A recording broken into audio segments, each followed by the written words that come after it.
So hello, welcome. This is Headlocks and Headphones. Today, of course, is the 31st of July. It's nearly August. Oh my God, I can't believe how quickly this year's went. We actually did start doing these shows specifically to kind of get us through lockdown, but we're having some fun, so we're going to keep doing them. We were doing a radio show for a while, and it became a video show when we couldn't get access to the studio. So as far as Headlocks and Headphones is concerned, we are going to keep doing them because we're having fun. Now, let's get on to the important business of talking about wrestling. This has been a great week in terms of getting me excited about the product again. So hopefully that continues in the next few months. However, let's get to the first section of the show we normally do, which is the wrestling news.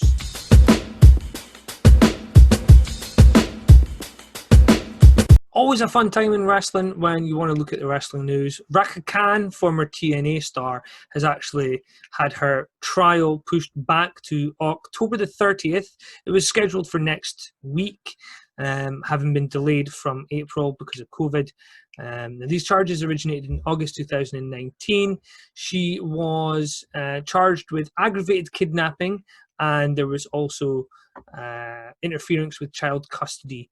Now, there's two types of these. So one gets you $10,000 fine and 5 years to life in jail, and the other is slightly different sentencing. It's quite not a lot less extreme anyway.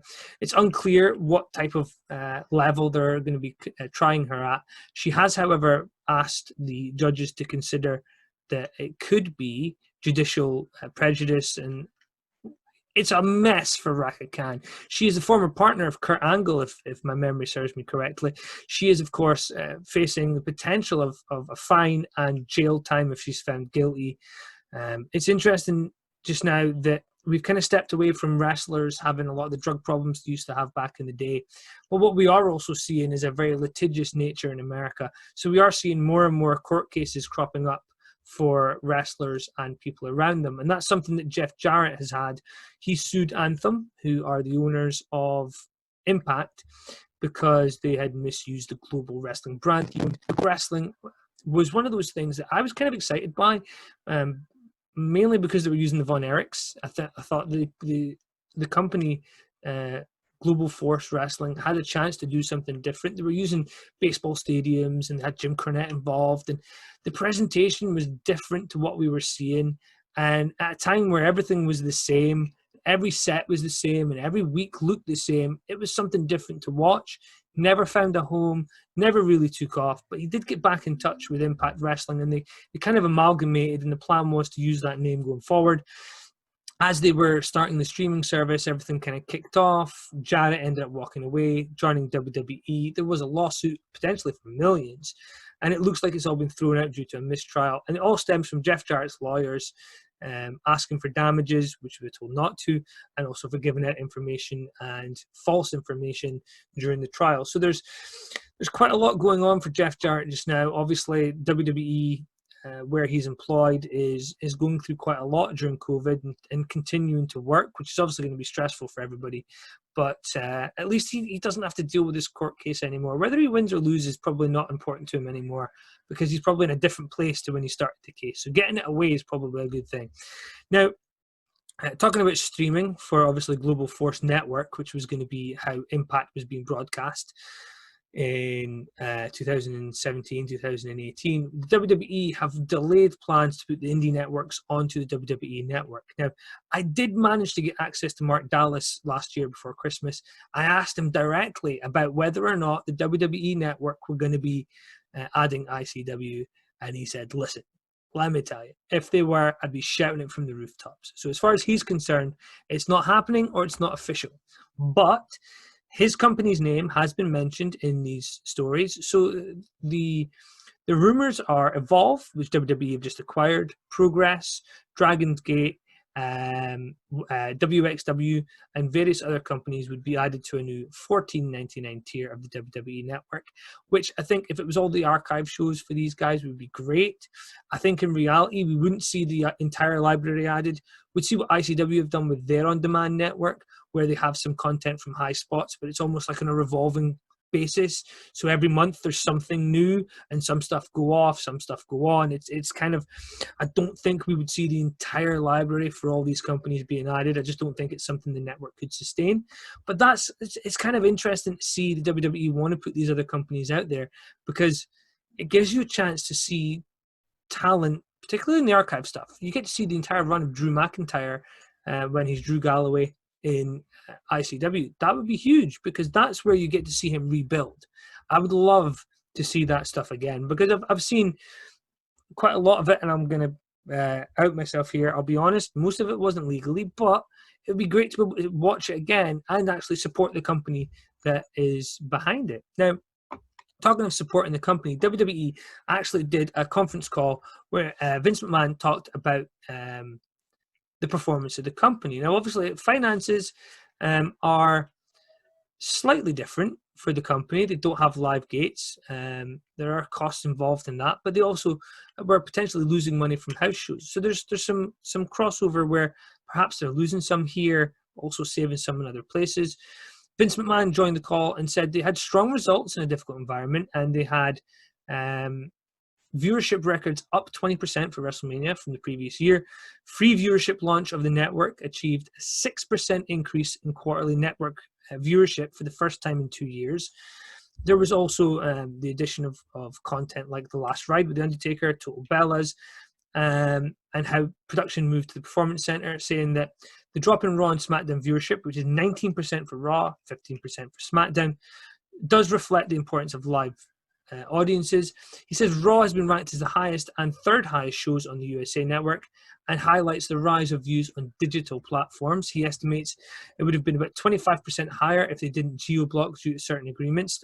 Those geo-blocks are where WWE Network can broadcast Raw, but obviously in the UK, we don't get Raw live. We get it on a delay, which is actually 4 weeks, because Sky have an agreement to show it. And that obviously hampers WWE's ability to make some money. If they were to pull people away from Sky before, now BT, but traditionally Sky were hesitant to allow the shows to be aired. In addition to some of the geo-blocking, there's obviously the additional revenue WWE were receiving from having Super Showdown and various shows in Saudi Arabia. And they've obviously been unable to run those shows. So it's quite interesting. The WWE have obviously not received that income. So they are looking at slightly lower profits. But in terms of other demographics, they've been able to bring their numbers up. They are, however, stating officially they're unsure when they're going to get fans back into shows, which obviously every wrestling company is experiencing the same right now. There are certain companies running small numbers with reduced attendances. WWE, obviously, one who are going to want to make sure they are very particular about when they get people back in to protect everybody. The last thing WWE want is a lawsuit, or even worse, a class action lawsuit. So it's interesting to see the WWE are having some positives despite the negatives, but the WWE will, of course, try and put a spin on all this stuff. Numbers are down. Profits will, in the long term, be hampered by this, even if performance is positive in a very difficult period. So let's not turn into a business show, but it is interesting to see WWE trying to find the positives amongst what is a poorer performing time for them. Now let's look at some interesting news. With the end of Evolve, saw quite a lot of talent there become available. Now, Leon Ruff has signed a deal with WWE and will be reporting to NXT. He's a very interesting guy, very interesting talent. Several other Evolve wrestlers have been signed in the past few weeks, although their names are not being released because for some reason, WWE right now are doing very well at keeping some things under wraps. So certain people will have signed contracts and it hasn't really become public yet. Certain times WWE are very clever at being able to sign contracts and they don't have to file the paperwork straight away because that's not how things have to work all the time. So there will be some people coming in from Evolve, WWE and NXT especially are going to get shot in the arm, which could be the refresh that NXT have needed and could allow us to finally have the Undisputed Era show up on the main roster. I know people say NXT is the third brand. Raw and SmackDown are still the main shows and NXT is still the developmental. That's why I still think AEW getting wins over the developmental company is still an important thing for them, but it's not as important as people might put credence into. WWE are doing a great amount of effort into bringing in new talent right now. It's obviously very difficult because at times getting people to travel is difficult. So some people are having to relocate. So having the performance center in Florida is actually a great way of getting people to relocate to one location, and they don't have to have quarantine and stuff for several weeks at a time. Now, as people are looking at new contracts, one of the release talents from April, Rusev, has the following quote to say, which is, "I'm done. I'm done. Man, I'm just enjoying my Twitch. I'm a professional Twitcher, YouTuber, and content creator. I'm not a wrestler anymore. Can I be your favorite creator?" He also commented on his last conversation with Vince McMahon, where he said, "I texted Vince. I haven't talked to him. I texted him. It was a nice conversation." So by all accounts, they're on speaking terms. I think Rusev is somebody that I would like to see return to WWE, but he would have to return in a much different atmosphere. I think post-COVID, he's somebody who would really do well in WWE if he came. But have you seen his physique recently? He looks incredible. He really did manage to drop the weight over the past year or so. So if he was to come back in the shape that he's in, he could go straight into being a top guy. WWE need those top level talents. The fans really liked Rusev, not just for the Rusev Day stuff. If you ignore the stupid love triangle with Bobby Lashley, Rusev, they wanted him on air. It just so happens that when they did put him on air, they had to involve his wife, which was just stupid. It's a stupid story. But according to him, for the minute, he is retired.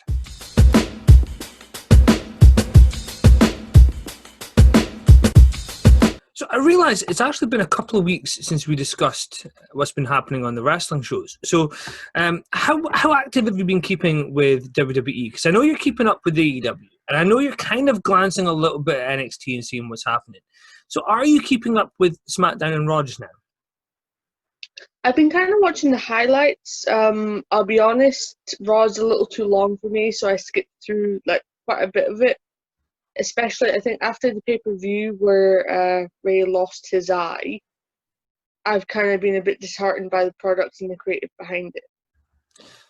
Okay, so one of the things that's quite intriguing for me just now is creative is getting a really tough time of it, and as far as I can see, most of it's deserved. WWE have, as far as I can see, a very, very good roster, probably up there as one of the best I've ever seen. The problem is you have segments like we saw on SmackDown, which of course was the bar fight with Sheamus and Jeff Hardy. Now, if anybody needed a reason to leave WWE, it has to be this. I mean, as far as I can see, there isn't a positive that we can garner from putting a guy who's had drink and drug problems into a bar fight. I don't know what your opinion is of this. But having seen, the segment where they threw pee over Sheamus and stuff, what do you think of what they're doing on SmackDown? I think it's definitely insensitive. Even if it would be that Jeff was okay with this and he kind of owns his own past, for other people out there who are struggling with this very thing, WWE is meant to be something that you can relate to and kind of reflect society. And to have something like this where you are basically showing the world that you're taking a former addict and throwing him into this situation, it can't come across well, even if it is for you entertainment. I mean, the thing is, this is another cinematic style match that takes place in a bar. So in one sense, there is a neat element where they can actually produce it quite well, and they can hide the limitations of Sheamus, who's been carrying injury, and they can actually put in quite a lot of spots that can be entertaining. Now, this is what closed SmackDown last week. Now, as far as I can see, there isn't a whole heap of salvageable things. Now, we did have Nikki Cross defeat Alexa Bliss via pinfall. We then saw Bray Wyatt ready to unleash the Fiend, which was Firefly Funhouse looking back at the Swamp fight at Extreme Rules. What was your opinion of the Swamp fight? I like the psychology behind it. I wouldn't go straight to calling it a fight. I think it was more Braun's stroll through his past, if you will. I like the fact that they brought in a lot of different aspects, like the Alexa Bliss, Braun stood there with the mask on, facing the current Braun. and then you get Bray pop out of nowhere and just go for him.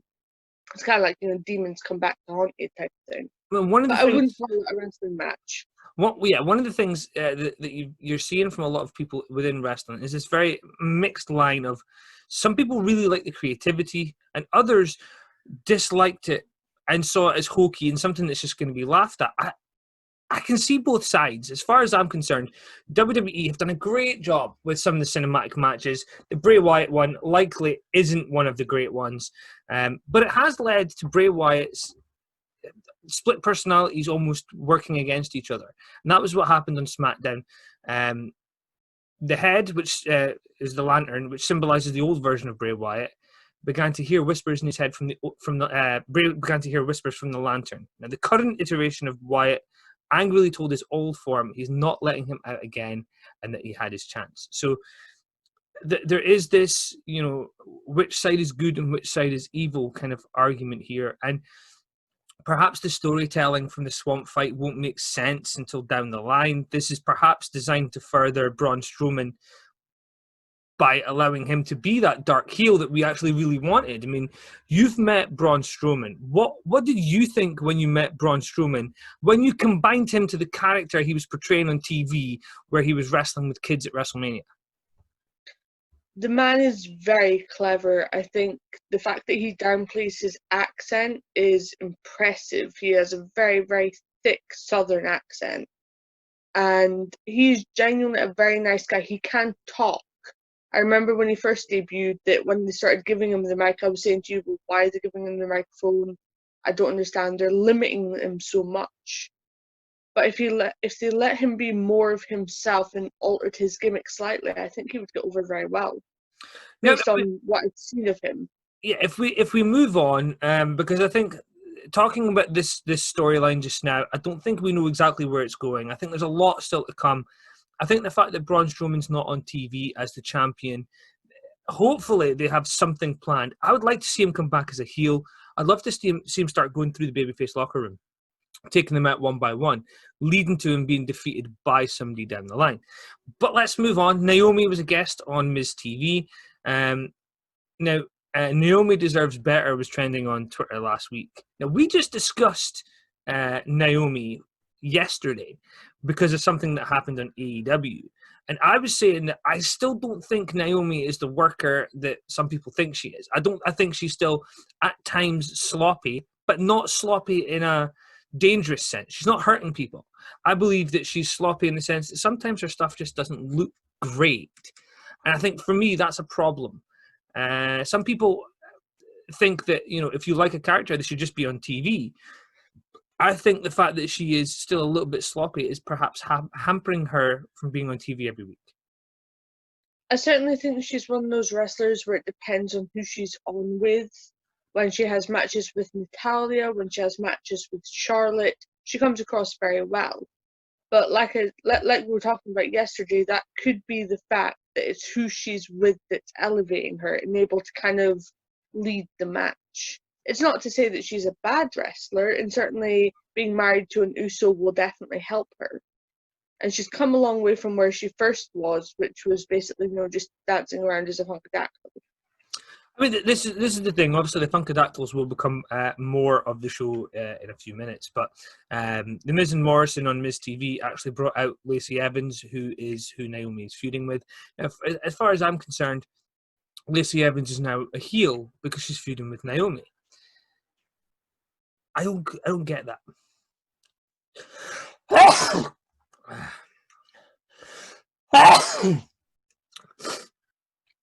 Okay, now give me your opinion on that. Summer, I think when she first came out, she has quite a lot of the Summer Rae look about her, Lacey Evans. But then you see her in the ring. The gimmick that she portrays is very different to her style in the ring. I think that she can do a lot with that. She comes across as a natural heel simply because she won't kowtow to that expectation of her being ladylike. Well, this is the thing with me for Lacey Evans. I believe they're not playing up her military background, which they probably would if she was a babyface, and they did. when she had that brief spell as a babyface. She served her country, and that's something they're really proud of in America. If you serve your country, that's a big deal. I think she is falling into the Big Show position, which is not to say that she's as big as the Big Show, but more that she's good at everything she does, which means that when they need a baby face, they'll turn her. When they need a heel, they'll turn her. The problem is I don't think she's great at anything, and that's perhaps going to hamper her from getting to the top of the card. It's not that she is struggling. It's not that she's bad at anything. It's that, unfortunately, she's good at everything, which means that they will utilize her the same way they used Kofi Kingston for 10 years. It'll be to get other people over. I think that she's quite strong in the sense where she can figure out, she can be a face or heel, so she needs to work on being able to toe that line quite finely, where she doesn't have to be either. If she's in the ring with somebody, you can just look at her and go, right, okay, like the Bret Roddy match. Now, not to say she's anywhere near Bret and Roddy, but when you're watching that match, you kind of go, okay, I can't tell who's the bad guy, who's the good guy. They're doing some heelish things, but they're also doing some very hero-like things. And you see that fight within Roddy himself, character-wise. When he has the ring bell. Yeah, absolutely. That would come across very well in a character like Lacey Evans. She could take the Jake the Snake spot and get women over without being a heel, without being a face. She can just be the barometer for the main event. And the problem is, X-Pac, 123 Kid, was in that position for a while. And whilst you're useful, But the second you're not useful anymore, they kick you to the side. And X-Pac's problem was that he was so good at deciding whether somebody was ready for the main event, he never really got there himself, which is a crying shame. Because I think X-Pac and Lacey Evans are two people who could have a main event feud. However, I'm not a massive fan of the current women's division. I'm sure we'll talk more about that when we talk about Raw. Now, Kofi Kingston is injured and is likely to be out for around 6 weeks. This looks like being the start of the Big E push. And on SmackDown, they actually went down that route of Kofi saying, you need to go and focus and be a single star. I've been saying for years, Big E should have screwed over Kofi at WrestleMania. There's no denying that he should have screwed him over, taken away that dream, and in the following month, Kofi wins the title when Big E's banned from ringside, and that's his first title defense is against Big E. I thought that would have made more sense than just giving him the belt, because for me, I think Big E is a very cool guy. He's very good at what he does in the New Day, but he needs to change. And I think as a heel, it would be very cool to see Big E get a main event run. He wouldn't even have to be an out-and-out heel. He could do what Samoa Joe did, where he can basically just come out and say, well, no, it's just business. I love you guys. You're my brothers. We are still the New Day, but I have to think for myself and do what's best for my career, my family. We can leave the personal stuff outside.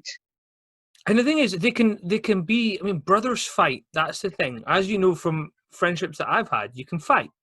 And it doesn't mean that you're never going to talk again. It doesn't mean that you have to become bitter enemies. It's just we're fighting just now, and at some point we'll go for a beer and everything will be okay. And okay, maybe that's not exactly how it will end up on WWE television, but that's how real people are. You can argue with somebody, you can call them names, and then the following week you're sat in a pub watching the football. Anyway, Grand Metalik defeated Shorty G via pinfall, which, by the way, seeing as Shorty G's been getting a little bit of a push in recent weeks, is very cool. So it was Shorty G, Drew Gulak, and Lince Dorado were making up this four-way match with Grand Metalik. When he won, he gets a number one contender match against AJ Styles, who came in the ring and shook his hand. Now, for me, I think they're doing a very good thing with AJ Styles as the IC champ, is getting him in against people he wouldn't normally face, showing a different style for AJ Styles. He's now the veteran, which is something that, you look at the feuds he's had in recent years when he's feuded with people like Randy Orton, he's feuded with people like The Undertaker. He's always been the guy with less experience, or at least less experience at that level. So to see him in there, and he's in the Randy Orton spot now. So we're going to get to see a different type of psychology. And what for me is quite interesting is WWE Creative is getting slammed. There is so much good stuff there. The problem is that you watch SmackDown and you get to the bar fight, which ends the show, and it kind of sours your taste and everything else. AJ Styles is your Intercontinental Champion. That's very, very cool. At the minute, that's the top singles title on SmackDown. That's a big deal. The segment after these guys was the new SmackDown Tag Champs, Nakamura and Cesaro, cutting a promo with Kayla Braxton. Now, for me, Nakamura and Cesaro should both have singles runs. The fact that Braun Strowman's got the title makes that very, very difficult. The fact that Nakamura and Cesaro have been part of a faction that have a victory over Braun Strowman means that somewhere down the line, there's more to telling that story, which is cool. Now, the one thing is that the cinematic bar fight, from what I've seen, because I didn't watch the full episode, I've watched all of the clips because trying to work and watch every episode of wrestling is not easy. For me, I was very impressed with how well it was put together. I just don't think how they got there was good. Certainly, the production has never been a problem. With every cinematic match they've had, you're not sat there going, wow, this is shot badly, or the music's misplaced, or the wrestlers don't know what they're doing. It's clear that it's been carefully crafted together. Yeah. The trouble is not the story that needs to be told for the feud. They're focused more on the entertainment side than the wrestling side. Now, I do believe that, obviously, with the lack of audience, that's kind of hampering some of the plans they have for creative. But let's move to Raw. It was discussed a little while ago that the feud with Randy Orton and Big Show was designed to get Randy ready for Drew McIntyre. And we opened Raw with Randy calling out Drew McIntyre for SummerSlam. As far as I can see, that has a great match written all over it. Apparently, the plan is for Randy to get the belt and for Drew McIntyre to again win the Rumble when we have fans there, leading to him facing Randy Orton. Now, obviously, the Royal Rumble winner plans can change as they normally do. But I think next year, if WrestleMania happens to be Drew winning the title from Randy Orton, that cements him as a full-time top guy. Nobody gets a win over Randy Orton at WrestleMania if they're not a top guy. So we move into Nia Jax versus Shayna Baszler in a little brawl. What amuses me here is everybody was saying, oh, Vince doesn't like Shayna Baszler. Well, in reality, Shayna Baszler is the women's division's Brock Lesnar. She doesn't need the belt. She can take time off because she's a legit fighter. So if she takes time off and comes back, she was just, as JR used to say, she's learning a new hold. And that's the thing that I think people have kind of missed with Shayna Baszler, is the fact that she should be a prize fighter. I believe that Shayna Baszler is somebody who could, for the next 18 months to 2 years, be a very, very solid feature on that show. And when the belts come off of Sasha Banks and Bayley, Shayna Baszler would be a great place to put them because she's a legitimate fighter. I have been following Shayna for quite a while. I like her style. I think it depends on the opponents that she's in with. Not to say that she couldn't be in the ring with certain opponents, but certainly she needs that kind of reciprocation at the moment to have that good match there. But that will come with time. Absolutely. And the thing is, although she's in her late 30s, Shayna still has a couple of years before she falls victim to that curse that WWE have, where you can't be a certain age and a wrestler. Although, to be honest, Natalia's kind of disproving that. She's, in wrestling years, she's the most experienced of everybody. She's been there for a long time.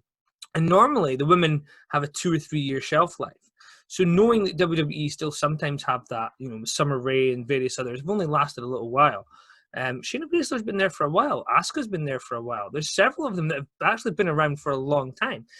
But if we move on to the tag division, Andrade and Angel Garza defeated the Viking Raiders and Ricochet and Cedric Alexander to earn a Raw tag team title opportunity. For me, this is a sleeper division, and people are criticizing creative, and creative has been poor, right? Let's not hide from the fact WWE television has not been must-see TV. Andrade and Angel Garza, for me, everybody's saying that they're future top guys. I just don't see it. I just don't see them as top guys. I see them slotting in just underneath where they will be in main event programs, but they can also drop down into the US title. They're not going to be in the main events of WrestleMania. I just don't see that happening. I like Andrade. I think that his run in NXT with his business manager was very good. She is, I think, the reason that they are as high as they are. They need something to bounce off of and to control the situation to make them look as good as they can be. I mean, Andrade's English seemed to be progressing, but I think since Angel Garza's been put into the mix, Andrade, I don't think it's went backwards. I think what's happened is he's realized that Angel Garza can be the talker and he can be the fighter. So the chemistry is there. They're kind of plugging the gaps that the other one have. I'm a big fan of the Viking Raiders. I'm an even bigger fan of Ricochet and Cedric Alexander. So for them to be in the hunt here, it's a sleeper tag division. People are talking. I just used another JRism, but in the hunt, Ricochet and Cedric Alexander. Everybody said WWE don't like these guys, but they're on TV every week again. It could just be, like JR said, they needed to go away and learn a new hold. Perhaps the stink of Paul Heyman being on their side hampered them, and now Paul Heyman's away. It's kind of made people realize, wait a second, Ricochet, when the fans were there, he was over because the fans love to see Ricochet wrestle. We saw Ricochet live, and Ricochet was over, even though he was in a match against, by default, the hometown hero, Drew McIntyre. So he's definitely one of those guys that is over. Now, we move on. There was a match between Nia Jax and Shayna Baszler that ended in a double countout. There was quite a lot of physicality between Shayna Baszler and some WWE staff. So that obviously is going to play into the fact that she's a legit hardcore fighter. So I like where they're going with that. I think Shayna Baszler will come across very well in the next few weeks. We move on to Dominic Mysterio confronting Seth Rollins. Murphy then shoved Aleister Black's eye into the steel ring steps. Now, for me, Aleister Black's been written off TV. I did have a message from one of our wrestling friends who said that this is disgraceful and it shows the lack of creativity. I believe that Aleister Black being written off TV is to bring him back. Perhaps he's going to turn his back on Dominic and Rey, and perhaps Aleister Black will join Seth Rollins' group and maybe turn it a little bit darker. I think Aleister Black would be a great character. I know you're thinking they've pulled out Rey Mysterio's eye. How can it get darker? But I mean, in terms of... That's precisely what I was thinking. I mean, in terms of the presentation style, it may get a little bit darker. I think we may also see Aleister Black try to take over the group as well. I think that would be quite an interesting use for him. Now, R-Truth tried to reclaim the 24/7 championship in the VIP lounge. I'm just happy that Shelton Benjamin is featured on TV. When we saw him and Drake Maverick live, you really got to appreciate how good a performer Shelton Benjamin is. So it's great to see Shelton back on TV. We did then see Bobby Lashley defeat Mustafa Ali. There were rumors that Mustafa Ali was the hacker that was on SmackDown, and the hacker seems to have disappeared. So it's quite interesting that Ali has showed up on Raw. Perhaps the hacker will reappear when we have fans. I think when I'm looking at this storyline, my brain's instantly coming up with 20 different ideas you can do, but they all rely on having fans in a crowd ready for something big. Do you think that's what the trouble is with creative at the moment, is that they don't have that instant response to bounce off of? Yeah, so they're having, because some of the stuff is pre-taped as well, it takes 2-3 weeks for some of this stuff to air on TV, by which point creative has already written the next 2 or 3 weeks of TV, which is the old school format of how they used to do TV. And then that's why people would always laugh, because like a storyline would start in the 80s and then it would suddenly disappear, because the second it aired on TV, people would hate it.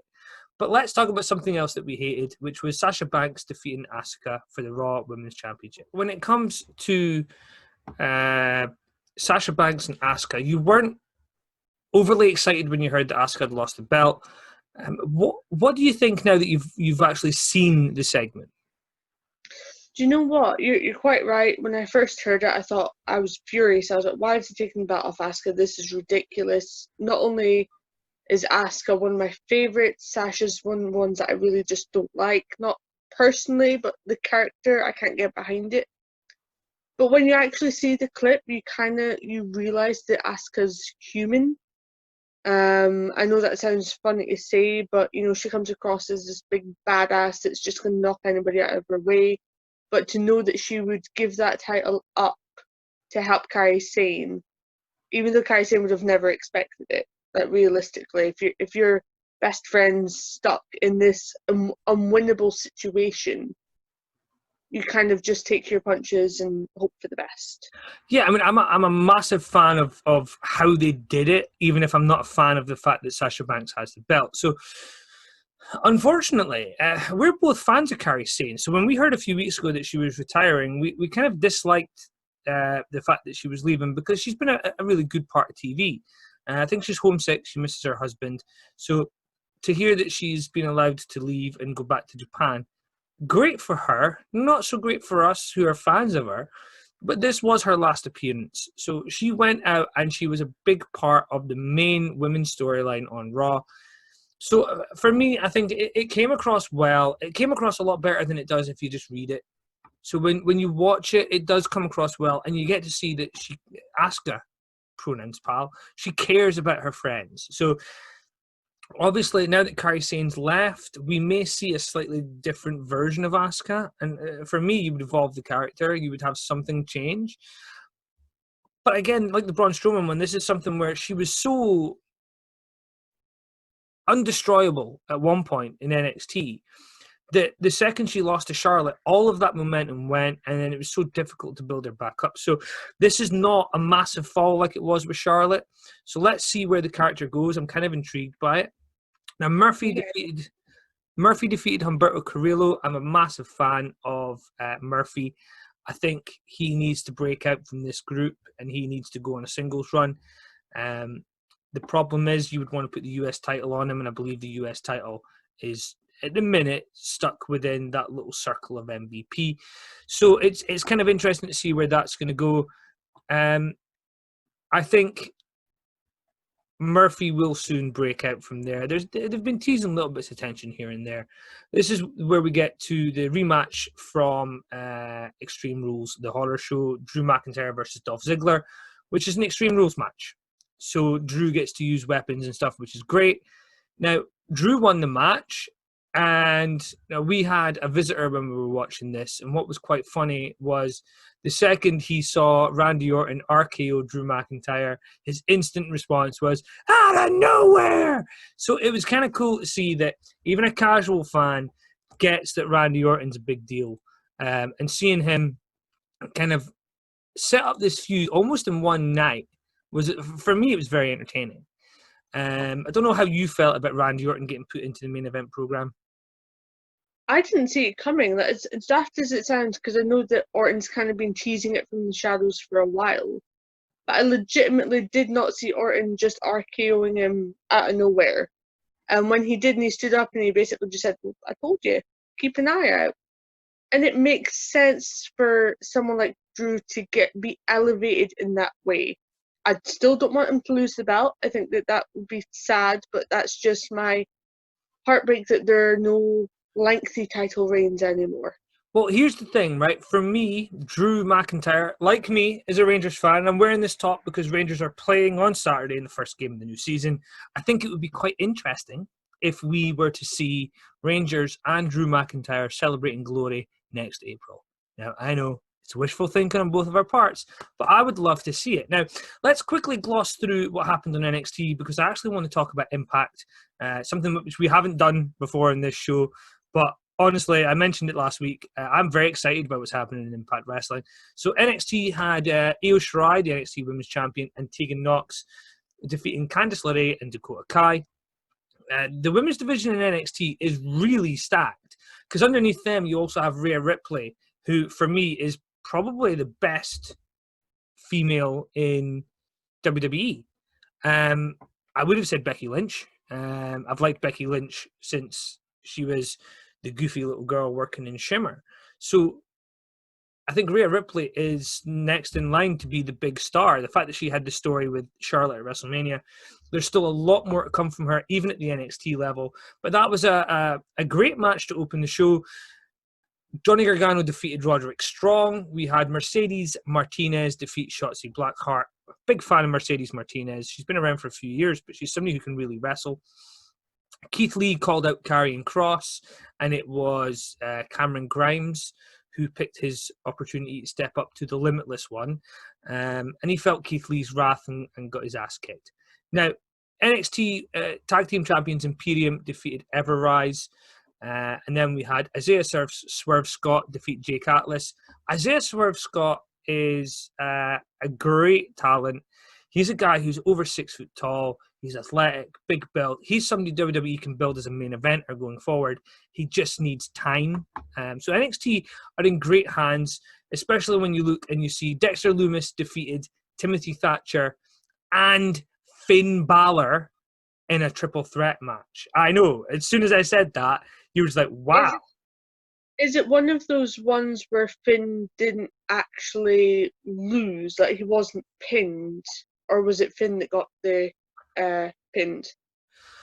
So Lumis swooped in, taking advantage of Thatcher's blind spot by locking him in the Kata Gatame to win by technical submission before Balor could wriggle free from Thatcher and break it up. So it was one of those, Balor could have won the match, but Dexter Lumis was able to sneak in and grab it. It was beautifully done. I'm a massive fan of the Dexter character because Dexter Lumis reminds me of Dexter from the TV show. But on top of that, he's actually very capable of pulling off this creepy gimmick. He did Dexter in Impact Wrestling, so it was very cool to see him getting that win.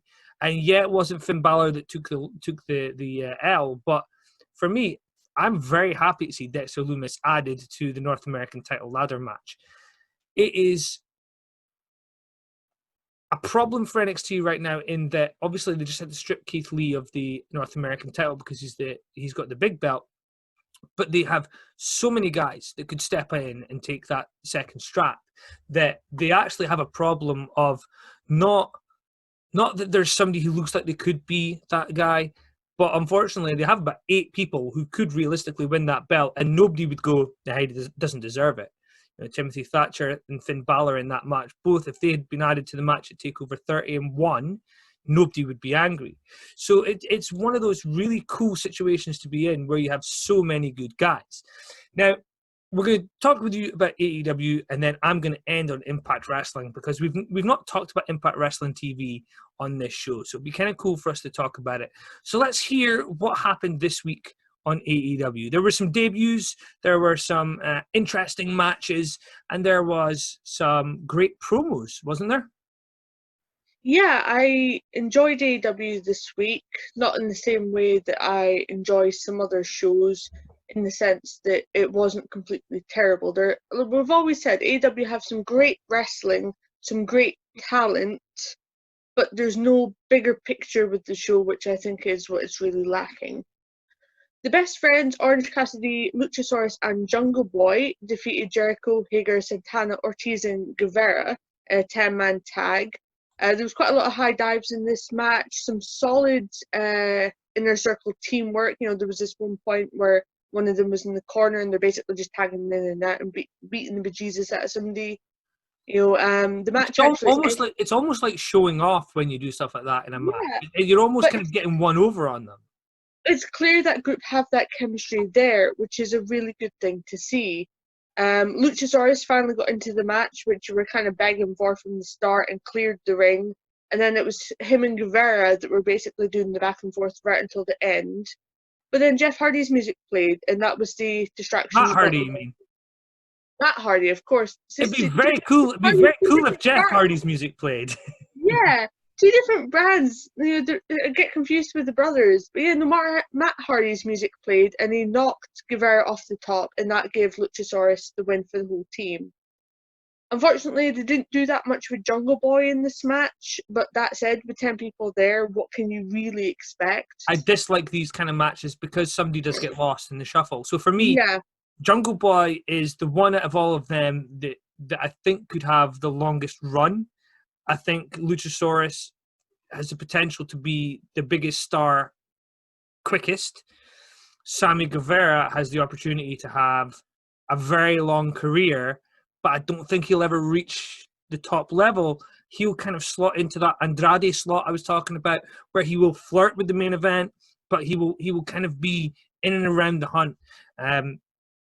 Just like multi-man matches, because people get lost in the shuffle, and you kind of turn around at the end of it and you say, you know what, there could have been more there in terms of getting people over if it was a tag match with maybe some interference.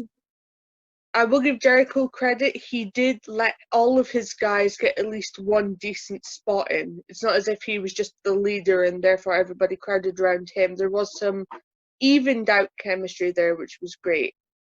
Moved on, Cody defeated Warhorse to retain the AEW TNT Championship. This one was quite interesting because Warhorse actually got in all of his stuff quite early. It looked as though he was really getting one over on Cody. But then after the ad break came around, Cody brought it back. We saw some Boston Crabs. There was a failed figure four on Warhorse's part. And Cody got the win because he actually got the full figure four onto Warhorse. Which is no easy feat. And I thought that symmetry there was quite beautiful with that match. After the match, of course, Cody got attacked by the Dark Order. And Matt Cardona, also known as Zack Ryder from WWE, made the save, and of course he is the Long Island hero. For me, I think, and I said this on Twitter, I think Matt Cardona has come back looking better than ever. He's clearly he's used lockdown to bust his ass and get in that position where WWE, who have this habit of looking at big guys, are going to be looking at him just now going, why didn't he do that when he was here? I think if he looked like he does just now, they would have used him more. And that sounds stupid because there's a guy who can talk. He's an entertaining talent. He can bump. He made something for himself, and WWE buried it because it wasn't their creation.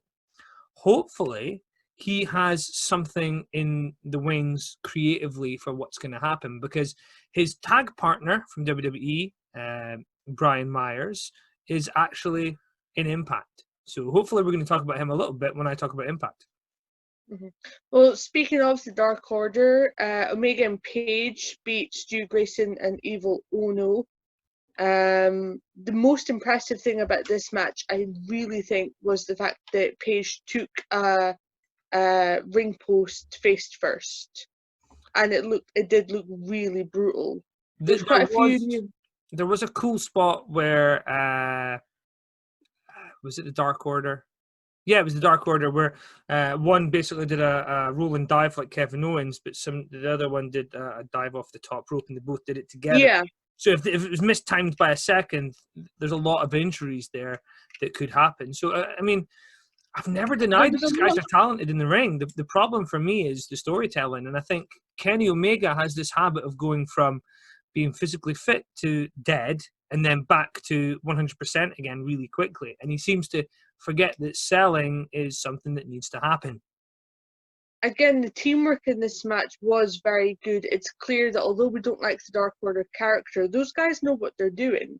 There was quite a few near falls where you kind of thought, oh, is Page going to break it up? Is Omega going to break it up?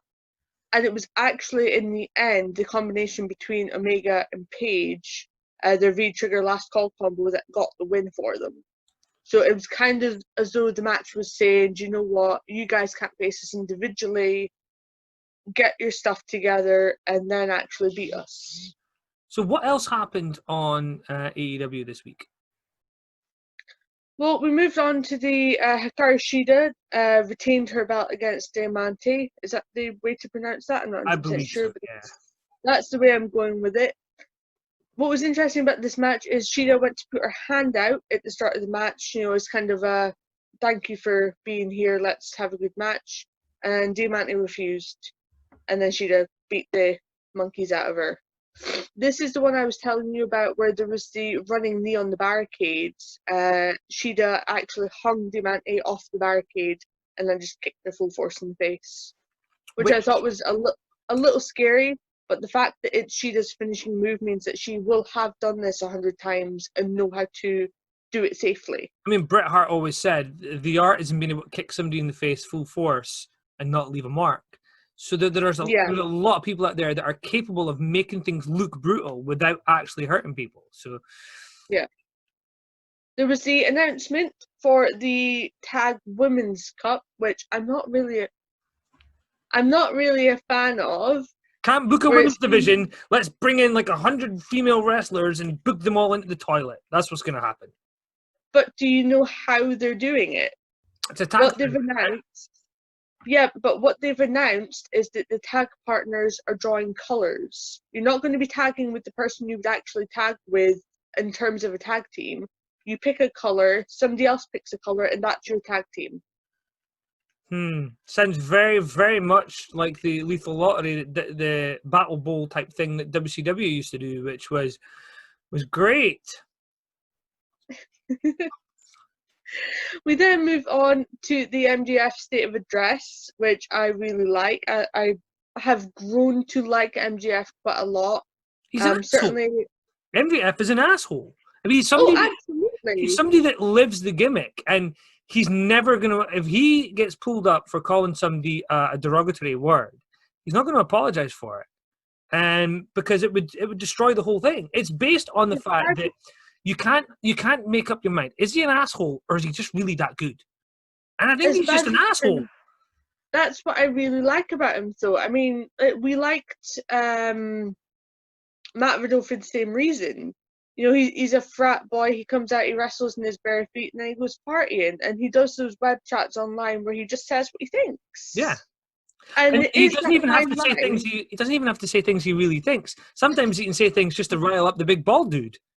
But that's exactly the point. It's that fine line where you don't know whether he's saying something because he means it or if he's saying something because he knows it's going to get a reaction. Yeah. Speaking of which, MJF did announce that he's going to become the brand leader of AEW and will be around for the next 25 years. He also introduced 2 hashtags, which are always very interesting, MJF 2020 and Not My Champion, because he doesn't believe Moxley is a strong enough man to be carrying that belt. Now, I agree with them. I think Moxley has been awful as their champion. Jericho is a standard bearer. I mean, everybody's going to compare him to Jericho. So let's remove Jericho and let's see that Moxley has not been a good enough champion for AEW. Do you know what the comment I love? The thing that I love most about this, although I'm a fan of the person, MJF declared that Jon Moxley is cosplaying Stone Cold Steve Austin. In light of the interview that he did with Stone Cold Steve Austin, that comment is brilliant. Yeah. Will that light a fire under Jon Moxley? I don't think so. I think he is a very capable performer, but he needs to be motivated. Otherwise, his head dips and his performances are not as good as they can be. The match that followed was kind of subpar. This was the main event for the show, and as you'll notice, I have skipped over the other debut that happened on the show because I'm not really a fan of it. You can go on to discuss it if you would like to. No, just mention who the debut is, and then we'll move on. Cameron from WWE, the failed cheerleader who never really did much and then told WWE off for not using her properly, has now debuted in AEW as Ariane. Ariane, her real name. And here's the problem. Yeah. Here's a girl who hasn't wrestled since 2016, who WWE let go because she was difficult and she was not as talented as she thought she was in her deluded little mind. And she was going to return to wrestling over WrestleMania weekend. Nobody asked for this return. No. The problem for me with AEW is they turned around and said, we are not a dumping ground for ex-WWE talent.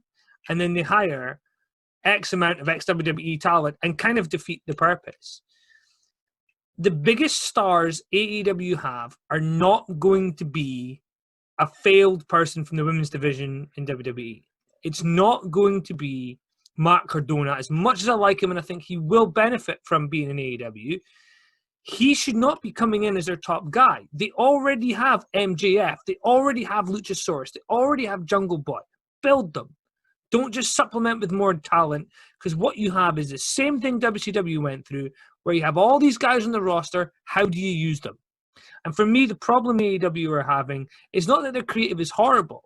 It's the fact that Nyla Rose is on TV and then she's not back on for 3 weeks. Okay, well, most fans kind of go, okay, well, who the hell is Nyla Rose then?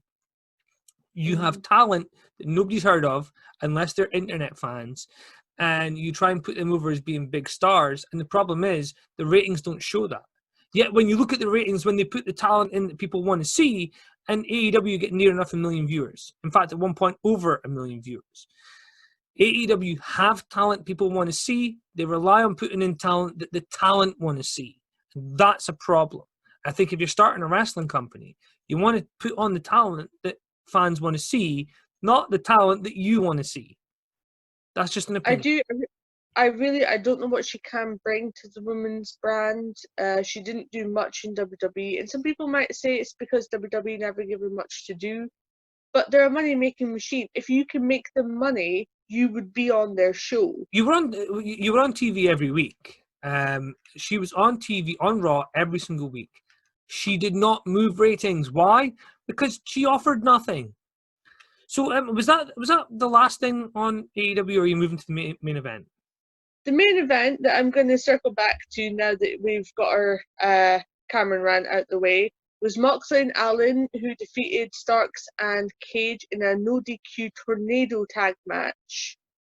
And this was a bit of a cluster. I think that there was a lot of drop dives, suicide dives. One thing that was very, very impressive was that Moxley and Allen did both get Cage slammed by Cage into the ring floor, which was very, very cool to watch. Like, the strength behind that is unbelievable. I think have they not killed Cage though? They bring Cage in, and despite saying the rankings are important, they suddenly just give him a title shot, and he loses, looking like Lex Luger in 1993 at SummerSlam, and then they continue to push him as the big star. And it's basically like continuing to have screw it, I'll do it. It's like continuing to have sex after you've come. Okay, somebody might gain something from it, but it's not productive. It's kind of pointless now.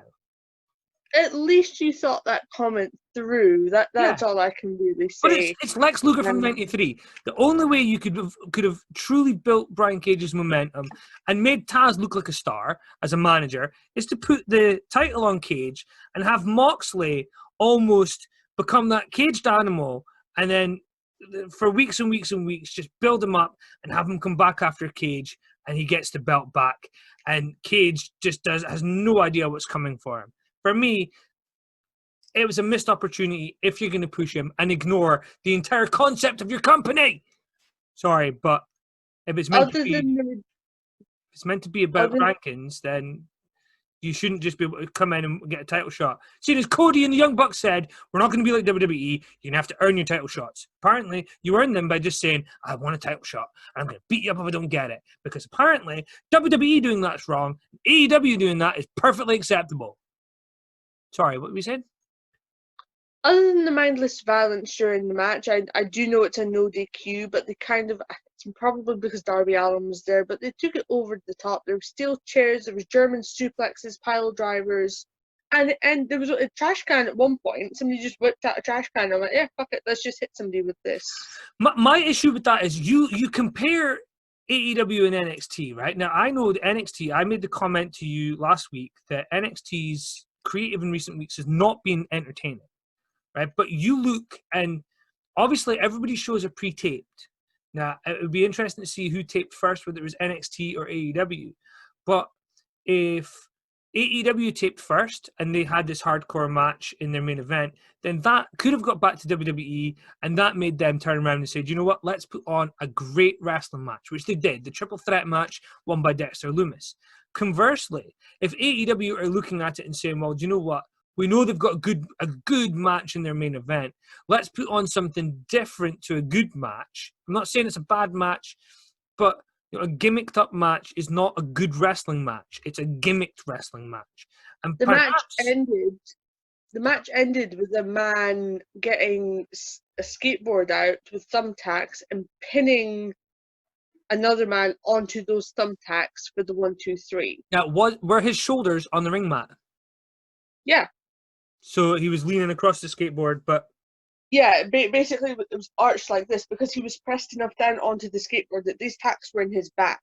There was no way around this. I mean, I have issues with some of the things that needlessly violent. What I like violence, you know that, but Yeah, wrestling for me used to be something that was an art form. Anyway, let's have a look at what happened on Impact Wrestling. Now, obviously, the main event of the Slammiversary saw Eddie Edwards crowned the Impact World Champion. He faced off against Trey Miguel, who was in the match where he won the belt. Eddie Edwards, for me, one of the best wrestlers that Impact Wrestling have. He's also been there for quite a long time. There were quite a few comparisons for Trey Miguel, comparing him to AJ Styles in terms of style, but obviously a very clear and solid win to begin Eddie Edwards' title reign over Miguel. And it's not getting 5 stars, it's not getting A ratings, but it's a B plus from what I'm seeing. Looking around, Eddie Edwards is probably the best person to put that belt on right now, particularly with all these new arrivals. It's going to be interesting to see where somebody like Eddie Edwards and maybe a Sami Callihan rest when, you know, the Good Brothers and various others actually have some momentum behind them. Now, they did debut something on there called Wrestle House, which is basically a concept which is almost like a reality show. Now, it's hosted by Tommy Dreamer, which makes it interesting to watch anyway. But they did have what's called a canned video, so archive footage of Abyss at the door. So it was kind of interesting to see an Impact Wrestling legend show up in something when he wasn't really there. There is quite a lot of interesting stuff that Impact are going to be doing in the next few months. But there is quite a lot of comedy that's going to come from this Wrestle House segment. I am very intrigued because there's a bedroom brawl. If anybody hasn't seen it, go and check it out. There is quite a lot of use of carny language and stuff. It's tongue-in-cheek. It's a bit of fun. And yes, some of the fun that WWE have tried to have is kind of stupid. This is people trying to let you see that wrestling's fun. And that's what it should be. Now we move on, and obviously EC3 had a segment where he got to speak. He produced a video package admitting he must destroy his past in order to control his narrative. Moose then teased extending a challenge for his TNA World Championship. He was then interrupted by Heath Slater, who I believe is just called Heath from now on.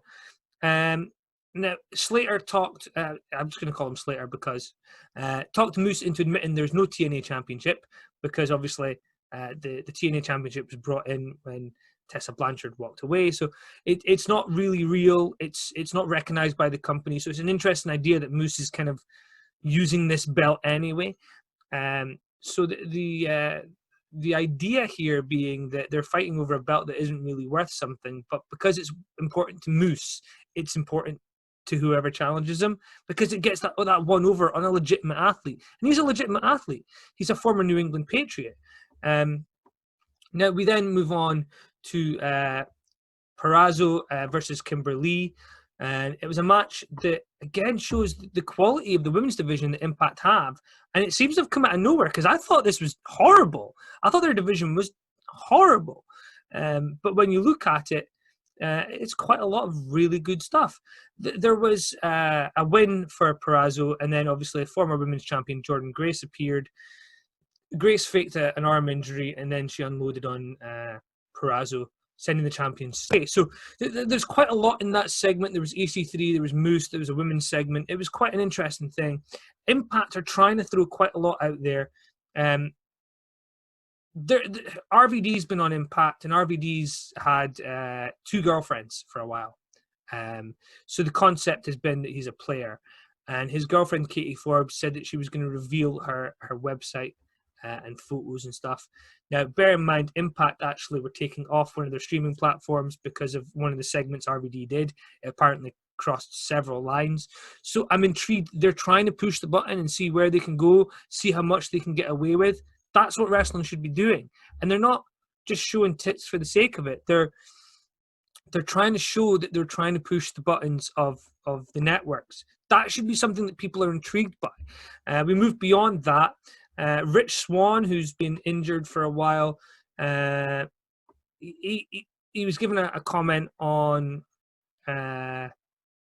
how he's medically doing, and he's disappointed and dismayed that Eric Young took away his opportunity at Slammiversary. So there is a ready-made feud there for Eric Young, which is cool. Eric Young and Rich Swann are going to have great matches. Eric Young is a TNA Impact legend. That segment's getting really, really good buzz. Rich Swann did really well there. He came across like a star. We then saw Reno Scum versus the Good Brothers, which saw a win for the Good Brothers, getting them over. That's the first thing that I said to you. Good Brothers need to get a solid win straight off the bat, and that's what happened. Now, the other thing that I want to talk about, which is quite interesting here, is the Motor City Machine Guns won the Impact Tag Team Championships. And I love the story of the old guys coming back and getting that final run. Alex Shelley was in NXT last year, and he demonstrated how good a performer he still is. Chris Sabin's a former world champion in Impact Wrestling. For me, and I know I'm considered a WWE mark, but the Impact Wrestling roster is the best roster in North America for me right now. It's the most interesting. Maybe there's better wrestlers in other companies. We can agree on. But Impact Wrestling have such a full roster that Sami Callihan, who they considered a top guy, wasn't on. Motor City Machine Guns weren't on. Ken Shamrock, who's been featured in many programs, wasn't on. There is quite a lot of positives to take from Impact being able to now rotate that roster a little bit more. I am intrigued by where they're going to go with people like Brian Myers, who is coming into the company. There's been some videos aired for him on the show. So I know that you've seen TNA. You haven't seen much of the Impact stuff, although we did watch some of the Drew McIntyre segments when he was there. As a person who's been sitting watching AEW in recent weeks, how do you feel when I talk with some excitement about Impact Wrestling? It's definitely a nice change. It's been a while since I've seen you excited about a wrestling product that isn't from the 90s. The thing that interests me about Impact is the fact that I don't know a lot of the guys that are there. I mean, I'll know some of them by name, but I won't really know their body of work. And hearing you talk about it makes me want to go and watch and see what all the hype is about. The problem for NXT is they have an abundance of talent. The problem for AEW is they have an abundance of talent. The problem for Impact was they had quite a lot of new guys without those names there to give people a reason to tune in to find out who Reno Scum are. A lot of people tuned in to see what Sami Callihan was doing because it was controversial. And then some fans were turned off by it, me especially. Now, if the Good Brothers, Brian Myers, Eric Young, EC3, Heath Slater are in there, people can turn around and say, well, they're WWE rejects. But these were all guys WWE signed with the intention of doing something with, and then they got lost in the shuffle. It's interesting to see what these guys are going to do. I think Heath Slater's a caged animal. I think he's got so much good. That promo he did with Drew McIntyre was incredible. So to know that you've got the Good Brothers who are creative as hell, you've got Eric Young, who is a legend in that company, and then underneath that, you can reform Rhino and Heath Slater as a tag team if they need to. So there is so many possibilities that I'm actually intrigued of where the hell they're going to take it, because their problem was not having the roster to do something with. Now they have the problem of they have the roster. They need to be able to show that Don Callis and Scott D'Amore can book these guys. So it's going to be interesting for me to see where these guys go. Now, it's great to be excited about wrestling for a change. In the coming weeks, we should find out that fans are going to be allowed back into wrestling shows. Would you be going to see a wrestling show in the next month or two? No. Whilst I'm interested in the fact that the fans are coming back, I certainly would want to hold off for a good while until I can see what the kind of setup is, how they go about it. And while fans are still allowed back now, there are still a ton of concerns with how they're going to do it and the safety of the whole situation. That's the stance that I take. I think it's wonderful fans can get back, but when we saw the wrestlers being used in NXT, and then there were positive COVID tests. So whether you believe COVID's real or not, it's still going to be an intriguing time to see what happens as we go forward. But thank you for joining me today. What homework are you getting for next week, do you think? Let's give you some homework. Because you did the belt one. I kind of want to get round to watching the Hulk Hogan movie that we were talking about. Mr. Nanny, that's going to be your homework for next week. Now, it's airing on the That's show. something I can do with our son. Yes, so it's airing on the show, Mr. Nanny. You're going to do a review of Mr. Nanny. Now, when I say do a review, I want you to do what you did with the belts as well. I want you to tell us what it took at the box office. I want you to read out some reviews from other people. I want you to kind of have some fun with it. You know what the irony is here, right? What's that? You don't do this much work for your show. Yes, and I yet do. I've got to do one for a single segment. I do plenty of work. There's lots of work. Don't joke yourself. There's so many pieces of paper involved in making this show. Let me find some paper. There's so many pieces of paper involved. See the dust actually coming off of that? Yeah, there's so many pieces of paper involved. I didn't intend that. No, I do so much work for this show. Stop it. You're making me look bad. Damn you. Just the fact that you have a natural talent, you kind of just sway by on that. It's called winging it, isn't it? Yeah, I was trying to be polite.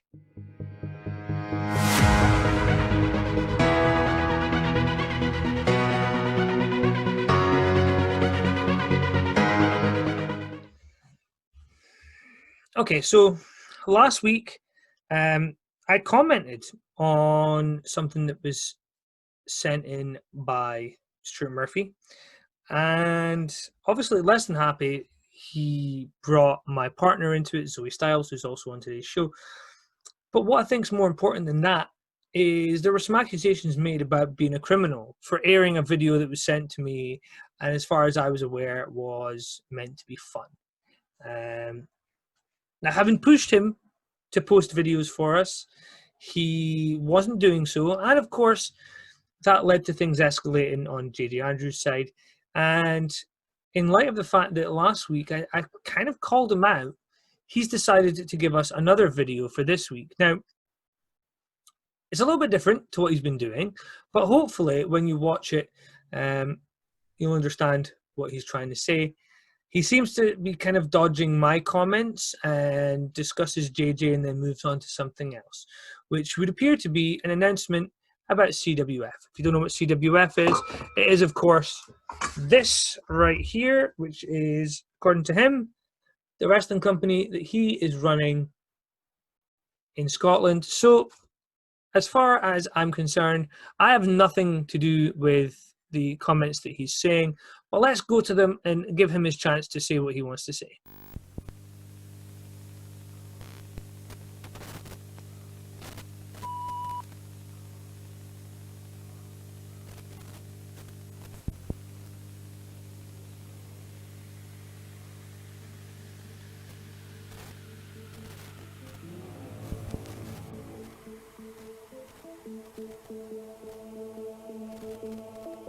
For anyone watching the show who's not aware, I do Backyard Wrestling. Well, pure and simple, with CWF on the horizon. I'm retiring from Backyard Wrestling, CWF's on the horizon, and I don't want to risk serious injury or worse. And now 100% of my focus is going solely on to CWF. You've seen the logo, you've heard the back and forths between myself and he who must not be named, and will be some of the best wrestlers from around the globe. I can confirm one thing, and that's who's not going to be there, or anyone who was on the list of names for that speaking out route. And that's a long list of names. And one other person that's never going to be is JJ Andrews. But I don't really care much about him, so I want to make a few things clear ahead of the launch of CWF. Is never again will any talent be told they will not be booked on my shows if they go and work for somewhere else. And never ever again will a company such as ours, never again will the owner of that company delete their social media and go into hiding. And last but not least, never again will the world see or hear from JJ Andrews. I'll make sure of that. Because JJ, you're knocking on a door, but what you find at the other side of that, if you get through, you're not going to like. You're very close to unleashing something that even you don't want to see. So I would strongly advise that you back off. But it's you who'll pay the price. And pretty soon, with government approval, you'll find out the date of our first show. You'll find out all the ticket information. You'll find out who's there. All of this stuff will follow. And never again does any talent have to be scared to work in any locker room. Never again does any talent have to fear about losing bookings for working for someone else. And never again will another wrestling promotion have to fear or tread carefully about what venue they're booking out of fear that someone's going to sabotage that. There's a price to pay for people like that. But you don't want to know what it is. That's easy, guys. Real soon.